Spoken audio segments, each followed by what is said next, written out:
নবী সাল্লাল্লাহু আলাইহি ওয়াসাল্লাম চুল রাখার ক্ষেত্রে 3 ধরনের চুল রাখার নির্দেশনা দিয়েছেন এবং সেটি সুন্নাহ।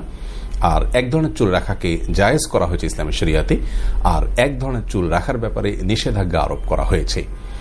যে 3 ধরনের চুল পুরুষদের জন্য রাখার নির্দেশনা রয়েছে এবং সেটি সুন্নাহ, তার মধ্যে থেকে একটা হলো জুম্মা, একটা হলো লিম্মা, একটা হলো ওয়াফরা।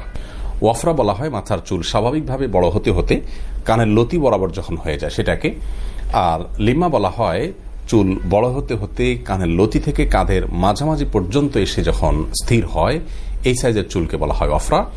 আর জুম্মা বলা হয় যে চুল বড় হতে হতে কাঁধ পর্যন্ত চলে আসে, এটাকে।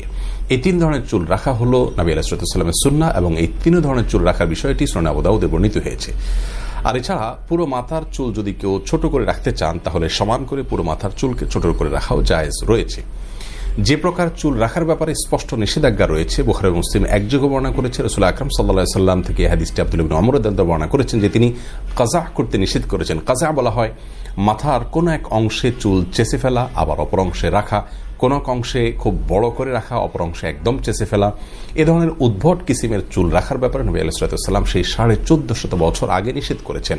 এছাড়াও আবু দাউদে বর্ণিত হাদিসে নবী করিম সাল্লাল্লাহু আলাইহি ওয়াসাল্লাম ইরশাদ করেছেন, মান তাশাব্বাহা বিকওমিন ফাহুয়া মিনহুম, যার অর্থ হলো যে ব্যক্তি কোন শ্রেণীর মানুষের সাদৃশ্য গ্রহণ করবে, তাদের অনুকরণ করবে, সে তাদের দলভুক্ত হবে, তাদের অন্তর্ভুক্ত বলে বিবেচিত হবে।